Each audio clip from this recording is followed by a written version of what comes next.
हिमालय के जंगल में टुनटुनी चिड़िया अपने पति के साथ रह रही थी। टुनटुनी चिड़िया अंडे देने वाली थी। दोनों पति पत्नी बहुत खुश थे। अचानक एक दिन बरसात का मौसम होने लगता है। अरे कालू जी, ये क्या? अभी तो बारिश का मौसम भी नहीं है, फिर ये बरसात क्यों होने लगी? हमने तो अपना घोंसला भी मजबूत नहीं किया।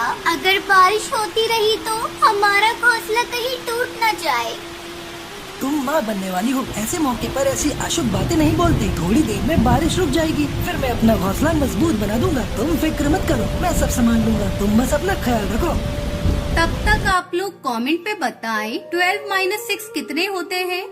थोड़ी देर बाद बारिश रुक जाती है और कालू कौवा मजबूत लकड़ियाँ लेने के लिए जंगल में चला जाता है। इधर टुनटुनी घोंसले में बैठी सोचने लगती है, हे भगवान, ये हमारा पहला अंडा है। भगवान करे सब अच्छे से हो जाए। जब अंडे से बच्चे बाहर आएंगे, मैं अपने बच्चों को बहुत खुश रखूंगी। उन्हें दुनिया की हर खुशी दूंगी। अपने बच्चों को खूब पढ़ाऊंगी और एक अच्छा पक्षी बनाऊंगी। टुनटुनी चिड़िया भी ऐसा सोच ही रही थी कि तभी तेज बारिश शुरू हो जाती है। थोड़ी देर बाद कालू कौवा खाली हाथ वापस घर आ जाता है। तुम ठीक तो हो ना टुनटुनी? हाँ कालू जी, मैं तो ठीक हूँ, लेकिन आप खाली हाथ वापस क्यों आ गए? लकड़ियाँ कहाँ है? आप तो घोंसला मजबूत करने के लिए लकड़ियाँ लेने गए थे ना, क्या हुआ? मैं क्या करता टुनटुनी, मैं लकड़ियाँ ढूंढ रहा था कि तभी बारिश शुरू हो गई और मुझे खाली हाथ वापस लौटना पड़ा। तभी टुनटुनी चिड़िया चिल्लाने लगती है, कालू जी, मेरे पेट में बहुत जोरों से दर्द हो रहा है। ऐसा लगता है मेरे अंडे देने का समय आ गया है। थोड़ी देर बाद टुनटुनी चिड़िया 2 अंडे देती है। वो अपने अंडों को देखकर बहुत खुश थी। वो अपने अंडों को चूमने लगती है और अपने पंखों में छुपाकर गर्माहट देने लगती है। बाहर बारिश तेज होती जा रही थी। तभी कालू कहता है, टुनटुनी, बारिश बहुत तेज है। सारे पक्षी अपना अपना घर छोड़कर जा रहे हैं। चलो तुम भी कहीं सुरक्षित स्थान पर चलो। मुझे बहुत चिंता हो रही है, कहीं हम इस बारिश में दब न जाएं। नहीं, आप कुछ भी कर ले, मैं अपने अंडों को छोड़कर कहीं नहीं जाऊंगी। मैंने बहुत दुख सहे हैं। अभी अभी तो मैंने इन अंडों को जन्म दिया है और आप चाहते हैं मैं इन अंडों को यहाँ छोड़कर अपनी जान बचाऊं? आपको जाना है तो जाइए, मैं कहीं नहीं जाऊंगी। मेरी बात मानो टुनटुनी, अपना घोंसला बहुत कमजोर है, कभी भी टूट सकता है। चलो यहाँ से कहीं और चलते हैं।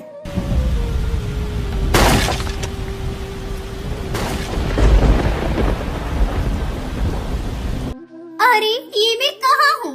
मेरे अंडे कहाँ हैं? कौन मुझे यहाँ लेकर आया? कालू जी, कहाँ हैं आप? जल्दी मेरे पास आइए।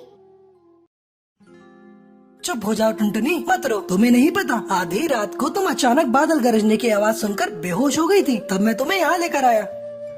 ये सब आपकी वजह से हुआ है कालू जी। अगर आप मुझे नहीं लाते तो मेरे अंडे ऐसे नहीं फूटते। क्यों किया आपने ऐसा मेरे साथ? बोलिए।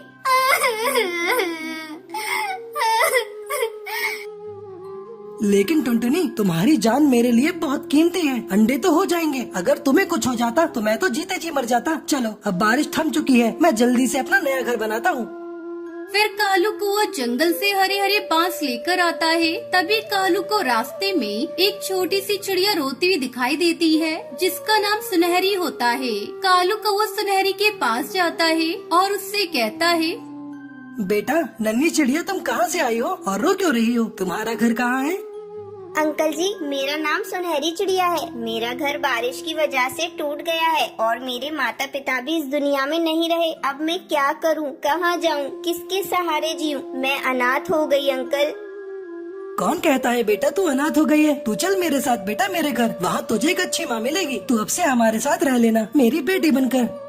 ये सुनकर सुनहरी बहुत खुश होती है और कालू कौवा उसे टुनटुनी के पास ले जाता है और उसे सारी बात बताता है। हे भगवान, तेरे घर देर है पर अंधेर नहीं। तूने मुझसे मेरे बच्चे छीनकर इतनी प्यारी बच्ची दी। आज से सुनहरी बेटा, मैं तुम्हें अपनी बेटी की तरह प्यार दूंगी। तुम्हें कभी माँ की कमी महसूस होने नहीं दूंगी। अब सुनहरी को देखकर टुनटुनी भी अपना गम भूल जाती है। फिर तीनों मिलकर हरे बांस से अपना नया घर बनाते हैं और खुशी खुशी उसमें रहने लगते हैं। एक घने जंगल में टुनटुनी नाम की चिड़िया अपने परिवार के साथ रहती थी। उसके परिवार में उसका पति कालू कौआ और ननंद पुष्पा कौवी थी। टुनटुनी चिड़िया पूरे दिन खाना खाती रहती थी और इसी वजह से वो बहुत मोटी ताजी थी। उसको इस तरह देखकर उसके घर वाले बहुत परेशान रहते थे। एक दिन की बात है, टुनटुनी रसोई में खाना बना रही होती है। वो खाना बनाकर जैसे ही फारिग होती है, तभी उसकी ननंद पुष्पा कौवी वहाँ आ जाती है और वो टुनटुनी चिड़िया से कहती है, अरे भाभी, आप तो बहुत मोटी हो गई हो, आपका पेट भी निकल आया है। हाँ, तुम ठीक कह रही हो, पर मैं क्या करूँ, मुझे भूख बहुत लगती है। यदि मैं भरपेट खाना ना खाऊं तो मैं कुछ भी काम नहीं कर पाती हूँ, इसलिए खाती रहती हूँ। और ये कहकर टुनटुनी चिड़िया एक पूरी निकाल कर खा लेती है। टुनटुनी चिड़िया को देख पुष्पा कौवी कहती है, भाभी, थोड़ा कम खाया करो और कोशिश किया करो कि आप खाने को कम से कम देखो, क्योंकि आप खाना देखोगी तो फिर आपको भूख लगेगी। मैं जितना काम करती हूँ उतना ही खाती हूँ, उससे ज्यादा नहीं खाती हूँ। तुमने तो देखा है, मैं घर का सारा काम करती हूँ, इसलिए मुझे भूख ज्यादा लगती है। टुनटुनी चिड़िया की बात सुनकर पुष्पा कौवी अपने मन में सोचती है, इनसे कुछ भी कहना बेकार है, क्योंकि ये अपने आगे किसी की बात मानने वाले तो है नहीं। इससे अच्छा यही है कि मैं यहाँ से चली जाती हूँ। अच्छा भाभी, अब मैं चलती हूँ, वैसे भी मुझे कुछ काम याद आ गया है। और ये कहकर पुष्पा वहाँ से चली जाती है। पुष्पा के जाने के बाद टुनटुनी चिड़िया अपनी आप से कहती है, बड़ी आई मुझे समझाने वाली, मेरा जितना मन होगा उतना खाऊंगी। और ये कहकर फिर से वो 2 पूरी खा लेती है। पूरा घर टुनटुनी चिड़िया से परेशान हो चुका था, क्योंकि दिन पर दिन टुनटुनी चिड़िया मोटू और पेटू होती जा रही थी। ये देखकर कालू कौवा भी परेशान रहता था, क्योंकि उसे अच्छा नहीं लगता था कि सभी उसकी बीवी को पेटू कहकर बुलाते थे। धीरे धीरे समय बीतता है, पर टुनटुनी चिड़िया ने अपने खाने पर बिल्कुल भी कमी नहीं की। वो पहले से ज्यादा मोटी और पेटू होती जा रही थी। एक दिन की बात है, कालू कौवा टुनटुनी चिड़िया से कहता है, मुझे बिल्कुल भी अच्छा नहीं लगता कि तुम इतना ज्यादा खाती हो। सब तुम्हें मोटी और पेटू कहकर बुलाते हैं, इसलिए मैं तुम्हें कह रहा हूँ कि तुम अपना वजन कम करो। तो आपको अच्छा नहीं लगता है कि मैं मोटी हूँ? यदि आपको अच्छा नहीं लगता है तो आप बता दीजिए, मैं पतली हो जाऊंगी। मैं आपके लिए कुछ भी कर सकती हूँ। मैं बस यही चाहता हूँ कि तुम ज्यादा मत खाया करो, क्योंकि तुम्हारे ज्यादा खाने से तुम देखो कितना मोटी हो गई हो और तुम्हारा पेट भी कितना निकल आया है, जो मुझे बिल्कुल भी अच्छा नहीं लगता है। सभी तुम्हें पेटू कहकर बुलाते हैं, यहाँ तक कि तुमने देखा है कि पुष्पा भी तुम्हें पेटू ही कहती है। तो क्या हुआ, वो मेरी ननंद है, वो मुझे कुछ भी कहकर बुला सकती है, मुझे बुरा नहीं लगता। पर मुझे बुरा लगता है ना कि कोई मेरी बीवी को मोटी और पेटू कहकर बुला रहा हो, तो मुझे बिल्कुल अच्छा नहीं लगता है। इसलिए तुमसे कह रहा हूँ कि तुम कम खाया करो। क्या तुम मेरी खुशी के लिए इतना भी नहीं कर सकती हो? और ये कहकर कालू कौवा वहाँ से चला जाता है। कालू कौवे के जाने के बाद टुनटुनी चिड़िया अपने आप से कहती है, मैं किस किस के पास सुनूं? मुझे तो कुछ समझ नहीं आता है। सभी मेरे खाने के पीछे पड़ गए हैं, कोई भी मुझे चैन से खाने नहीं देता है। और ये कहकर धीरे धीरे और दिन गुजर जाते हैं। अब उसकी हालत ये थी कि वो एक जगह से दूसरी जगह उड़कर भी नहीं जा पाती थी, और यदि उड़ भी पाती थी तो बहुत ही कम दूरी तक। एक दिन की बात है, टुनटुनी चिड़िया रसोई में पानी पी रही होती है, तभी उसका पैर फिसल जाता है और वो मटके में जाकर गिर जाती है। मोटी होने की वजह से टुनटुनी चिड़िया उस मटके से निकल नहीं पा रही होती है और मदद के लिए जोर जोर से चिल्लाने लगती है, बचाओ, कोई तो बचाओ, मैं मटके से नहीं निकल पा रही हूँ, मैं यहाँ पर फंस गई हूँ, कोई तो मुझे यहाँ से निकालो। टुनटुनी की आवाज सुनकर सभी वहाँ आ जाते हैं और वो लोग देखते हैं तो हैरान रह जाते हैं, क्योंकि टुनटुनी चिड़िया एक मटके में फंसी हुई होती है। ये देखकर पुष्पा कौवी कहती है, अरे रे, भाभी तो मटके में फंस गई हैं, इन्हें यहाँ से कैसे निकालें? मुझे नहीं पता इसे कैसे निकालें, मुझे तो कुछ भी समझ नहीं आ रहा है। मैं मना करता था कि ज्यादा मत खाया कर, अब देखो ना, फंस गई हो ना इस मटके में। अब बता तुझे कैसे निकालें यहाँ से। वो दोनों काफी देर तक सोचते रहते हैं, पर उनको कुछ भी समझ भी नहीं आता है। कालू कौवा पुष्पा कौवी से कहता है, तुम जाओ और 2 मजबूत लकड़ी लेकर आओ, मुझे माफ कर दो, मैंने आप लोगों की बात नहीं मानी और मुझे इस मटके से बाहर निकालो, मुझे बहुत दर्द हो रहा है। तुम शांत हो जाओ, मैं तुम्हें यहाँ से निकाल लूंगा, हमें इस घड़े को तोड़ना होगा। तभी पुष्पा कौवी आती है और कालू कौवा मजबूत लकड़ी से उस मटके को तोड़ने लगता है और टुनटुनी चिड़िया उस मटके से निकल आती है। मुझे माफ कर दो, मैंने आप लोगों की बात नहीं मानी। यदि मैंने आप लोगों की बात मानी होती तो आज मुझे ये सब देखना नहीं पड़ता। चलो अच्छी बात है, तुम्हें ये बात समझ तो आई। अब से तुम कम ही खाया करना। जी दीदी, आज से मैं कम ही खाना खाया करूँगी और अपनी सेहत पर ध्यान दिया करूँगी। हमें इस कहानी से सीख मिलती है कि हमें कभी भी ज्यादा नहीं खाना चाहिए, हमें बस इतना ही खाना चाहिए जितनी की जरूरत हो, क्योंकि मोटापा हमारे शरीर के लिए हानिकारक होता है।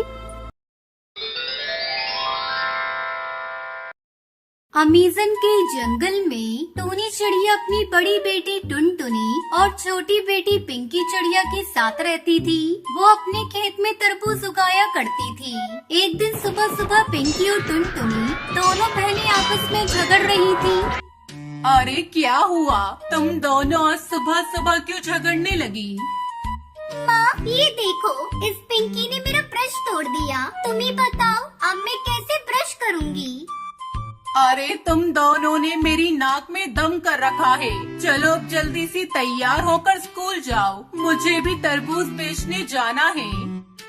तब तक आप लोग कमेंट में बताएं 46 + 45 + 1 कितने होते हैं।